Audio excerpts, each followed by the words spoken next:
because this year was going to be different. This year was going to be awesome. So I'd sit down on the couch and I would wonder what I had under that tree. And with excitement, I would be like, here we go. Oh, yeah. And then my little brother would come downstairs. The little blonde-haired, blue-eyed, perfect little brother. And so the presents would begin. And my brother Brian would sit down over there. And my mom would be like, this is for you, Brian. And so is this one. And so is this one. And all right, Scott, here you go. And, oh, Brian, we got a couple more for you, buddy. And, oh, yeah, Scott, here you go. And so I'd be like, sweet, I got 3 presents. Okay. Hey, he's got like 17. Oh, it's just okay. So we would open our presents, and I got some okay presents. They were all right. But every stinking year, every year without fail, my little brother would get twice the amount of presents that I did. And not just because mine were more expensive. You know how that works when you get older? No. His were like worth twice as much as me. And every Christmas I would get sour. And I wouldn't say anything because, I was your age. And I don't know, you don't really call your parents out on that kind of stuff. At least I didn't. And so it just kind of went that way every year. Well, I grow up, I go off, I become a youth pastor. I come home, right? And this is where the story gets a little sad, but you'll see. So when I go away to college, my little brother is 6 years younger than me. He made some really dumb choices when I was away. He got into alcohol. He got into sex. He got into tobacco. He got into other things you can smoke other than tobacco. And that was his life. And my parents knew it. And after my dad passed away, my brother Brian just stayed on that path. And it stressed my grandma and my mom out. And so they figured that if they continued to show favoritism to Brian, maybe he would get rid of all that lifestyle and he would turn back to Jesus. And so I am now like 30 years old sitting in my mom's house and the same thing happens. My little brother, I still remember it, and I shouldn't because I guess it says I'm a little immature, but I still remember he got like 2 or 3 pairs of American Eagle jeans. He got a bunch of stuff from Abercrombie and Fitch, which I don't think it's really around much anymore, but it was a really expensive store. Hollister is based off of Abercrombie. It was owned by the same company for a while. So he got a bunch of Hollister type of stuff. They bought him like a new Bible, which he didn't want, but they dropped like 80 or $100 on it. And he got a bunch of cash, and it was just from my mom and grandma. And they didn't have a whole lot. And I'm like, wow, okay. And so after all the presents have been opened, and, they got my kids a couple of things. Laurel, got a couple of little things. And at the end, my mom's like, oh, yeah, here you go, Scott. She gives me a little card. And in it is a check for $20. And it's not even current. Like, I couldn't cash it for a month. It's what's called post-dated. And so it was dated for, like, the end of January. And she was like, yeah, if you could hold on to this for a little while, that would be great. Thanks, Mom. Okay. And the same thing went on with my grandma. She slipped me like a 20, and she dropped like $200 or $300 on my brother that year. And I remember sitting there feeling so hurt and so angry that had just happened. And I finally ended up talking to them about it, and the conversation didn't go well. But favoritism hurts. And I wonder if any of you sitting in this room have ever experienced favoritism, either on the good side or the bad side. I don't know, but you're going to talk about it in small group. Here we go, story number 2. Let me tell you about a guy named Paul Beulah.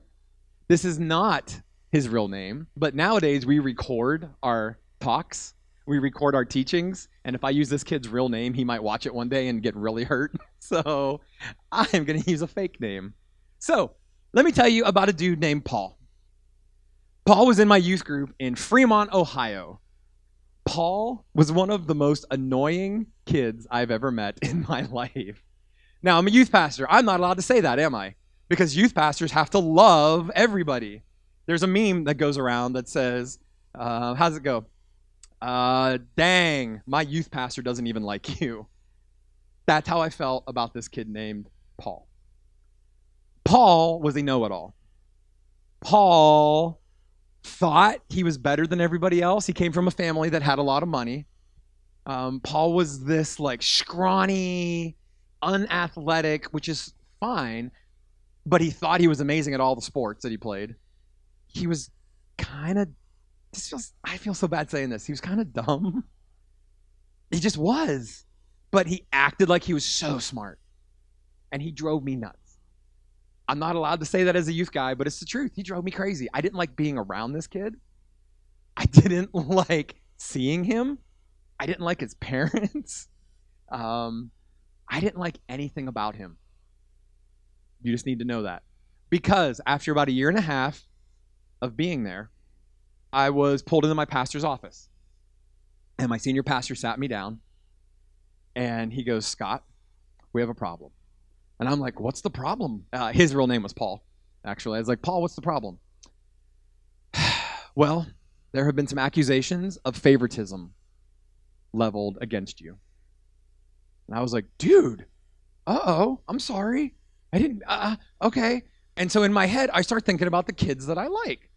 Because as a human, you like some people more than others. And so I'm like, was it Jenny? No, Jenny's amazing. Was it Melody? No, I don't let people, no. What, was it Steve? No. Paul, who is it? Scott, as a youth pastor, you really need to get this under control. We have had multiple parents come to me and tell us that Paul Beulah is your favorite kid in the youth group. What? Yes. They have come to us and they have told us that every time you see him, you smile. You smile more than you smile at the other kids, and that you stop and talk to him more than the other kids. And I bet if we went back and looked at your credit card receipt, I bet you spent more time with Paul, I'm working really hard not to say the kid's real name, than you do any other kid.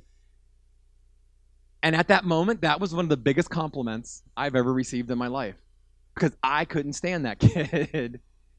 And I went out of my way to apply what we're going to read from the book of James tonight. I went out of my way to make sure that that kid felt loved and valued.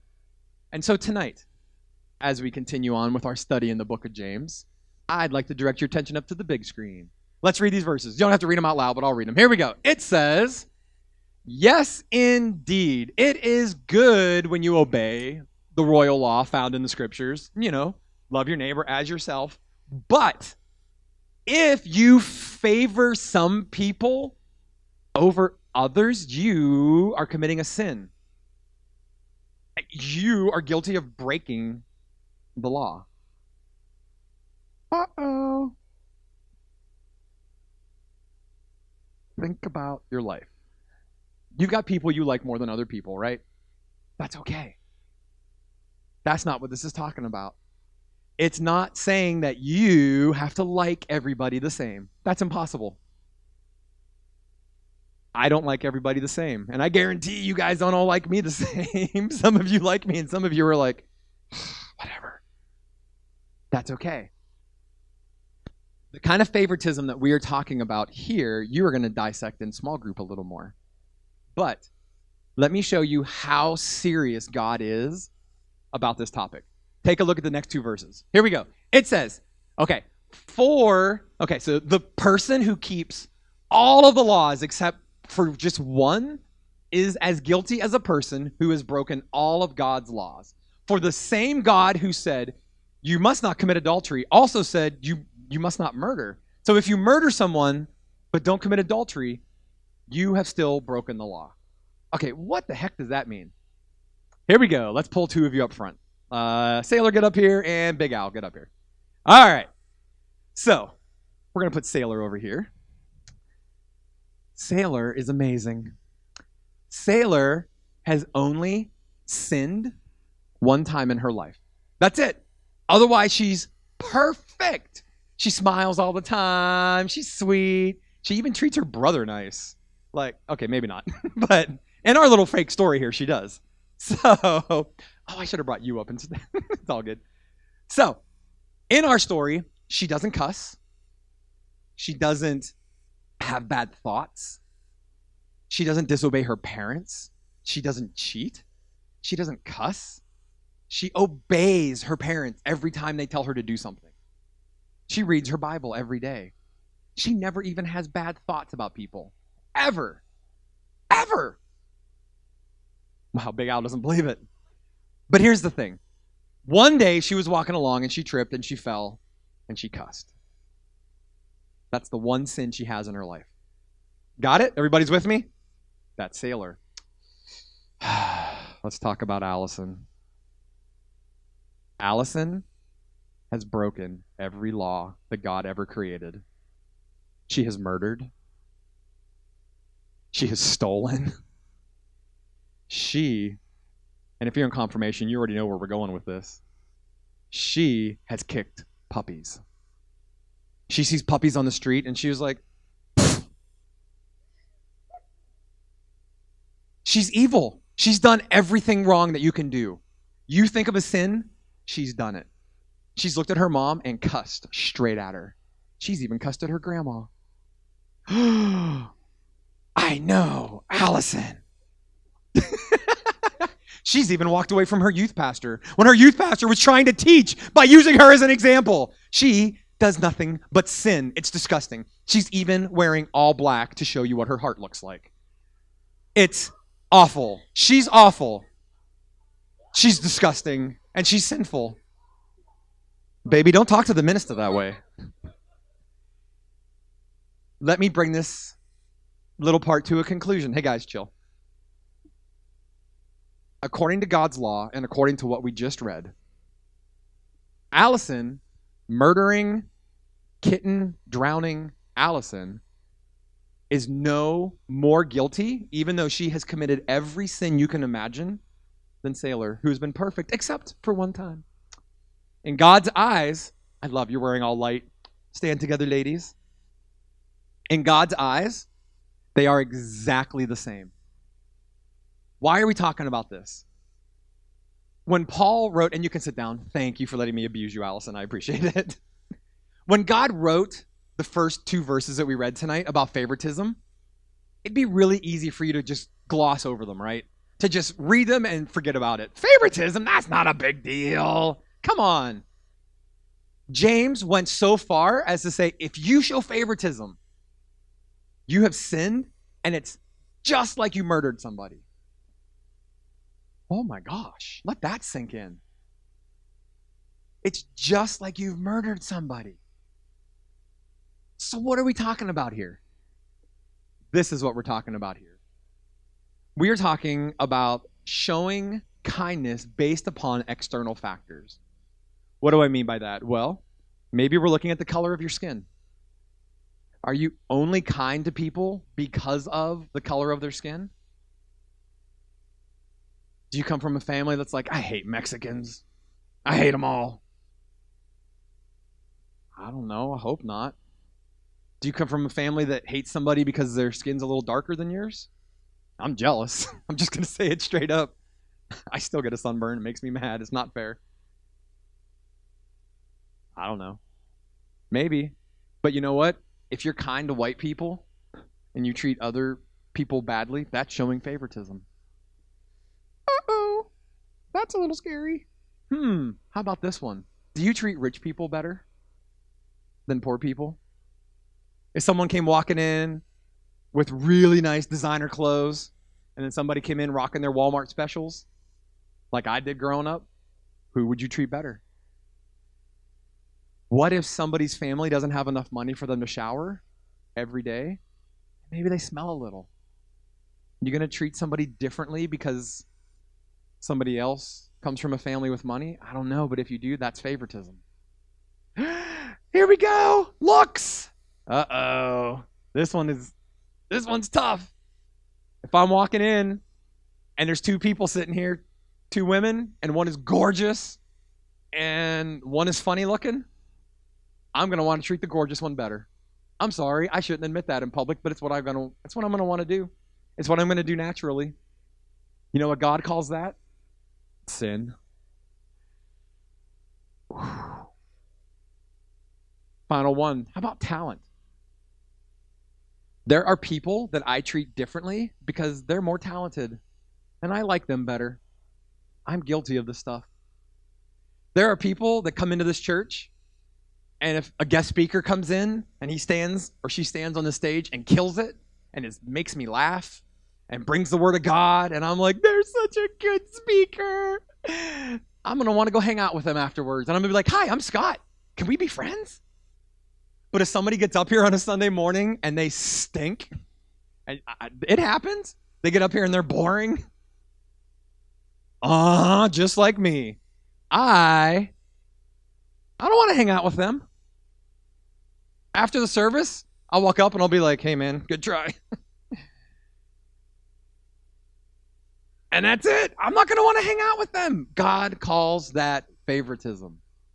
Now, what does that look like in your world as a middle schooler? Well, maybe people at school on the basketball team who have crazy skills, you want to hang out with them because they're really athletic. Maybe you're a bandy and you love the people that have the crazy band skills. Do you see how that girl marches? I don't know. Is that how it works in the band world? Is that how it works, Lydia? In high school band, but not in middle school. I'm sorry. Like, I know for a fact, Lena's like, I like those tuba guys. So, I mean, sorry, that's Lydia. My bad. So, wait, there's a boy we're talking, Danny? Is that the name? Is Danny good at tuba? Gotcha. All right, never mind. So, I don't know, but I'm just making stuff up here. Guys, whatever you're into, if somebody has mad gaming skills and you treat them better just because of that, guys, that's called favoritism. And that's not good. And so I'm going to wrap up with a story, and then we're going to get you off to small group. As you know, I was a teacher at Wilkinsburg. If you're not quite sure what that means, Wilkinsburg High School and Middle School used to exist. It's been closed down in the last couple of years because it was such a bad place. No education took place there. And other than 1, 2, 3, out of 5 years, 3 of my students were white, and everybody else was African American. All right? You need to know that for the story to make sense. Guys, I promise you, I'm one of the least prejudiced people in the world. It's how I grew up. I don't notice it, especially when you're working at Wilkinsburg, because you only work with black students. That's it. All right. You just need to hear that. So one day I was in class, and I remember it like it was yesterday. There was this kid named Len Anthony, and Len Anthony was just a bad kid. Like he's just bad. He would get up, he would walk around class, he would throw stuff. And one day I finally threw him out. I was like, get out, dude. And as he was leaving, he was cussing at me, and he like threw a book at me, and I was angry. I didn't say much, but I looked at him probably pretty meanly. And long story short, at the end of my school day, I got a call from my principal. Mr. Uhlinger, would you come down to the office, please? All right. So go walking down to the office, and standing there is Ms. Ayers, who is an African-American lady. She was my principal. She was the assistant principal for middle school. And another lady, had never met her before. She was a light-skinned African-American lady. And Ms. Ayers is like, hey, Mr. Uhlinger, come into my office, please. So I come in, and we sit down. And up until this point in my life, I have never experienced racism. I just hadn't. I mean, maybe a little bit in middle school and high school, but just the way it was growing up. And so I sit down. The lady is introduced to me as Len Anthony's mom. Mr. Uhlinger, Len Anthony came home today suspended from school because of what you reported he did. And I'm very concerned about this. And being naive, I'm thinking, oh, thank goodness, we have a parent that cares. We have a parent that is very concerned about her son's behavior in my classroom. She looks at me and she goes, I'm very concerned. I believe you threw my son out of your class because he's black. Wait, I did what? Yes, you threw my son out because he's black. Miss Lemon, every student every day in my classroom is black, is African American. It didn't factor in. He said it was. He said that on the way out the door, you looked at him and said, "Get out of here, black kid." Well, first of all, I would never say those words. That's not how I would say it if I was mad. And no, that's just a lie. Your son's oh, so now you're saying that because my kid is black, he's a liar? Is that all you see is skin color? And I'm sitting there shocked and dumbfounded. And I have no idea what to say. I just don't know what to say. And in that moment, I understood for the first time in my life what it must feel like on a very surfacey level to have someone judge you based upon the color of your skin. Because they assume that just because I was white. And that happened to almost every white teacher in our building. Well, there was only one black teacher in our building. Guys, you know what? It hurt. It hurt really bad that day when I experienced that. They showed favoritism based upon skin color. And so, I got to ask you, what is it that you struggle with? For me, it's not race. For me, it's a little on the money side. I can struggle with that a little bit, if I'm honest. I don't mean to. It's unconscious, but I think I do it a little. Looks, yeah, I'm a little guilty of that. I work hard at not being that way, but yeah. Talent, talent doesn't impress me a whole lot. So, there's a guy in California that I kind of fanboy over, but shut up. All right, fine. Mike and I are going to a conference where he's going to be, and he's the only reason I'm really going to this conference. So, but generally speaking, I'm pretty good. If an NBA star came in here, I'd be like, hey, what's up, LeBron? How you doing? I wouldn't be, I don't know. Steph Curry, he's a lot better than LeBron. So I'd be excited. Jay, I only said that for you. Here's the good news. You have adult leaders that absolutely love you and who want to hang out with you in small group. You guys are going to talk about this in small group tonight. We actually have questions up here for you that you will talk about in small group. But before we go, for the next 4 weeks, we are going to give you, at the end, an unlikely superhero that I would like you to try to be this week. Here is your unlikely superhero name for this week. I would like you to be No Faves Man or No Faves Woman. I would like you to work really, really hard on not showing favoritism. Let this be your superpower.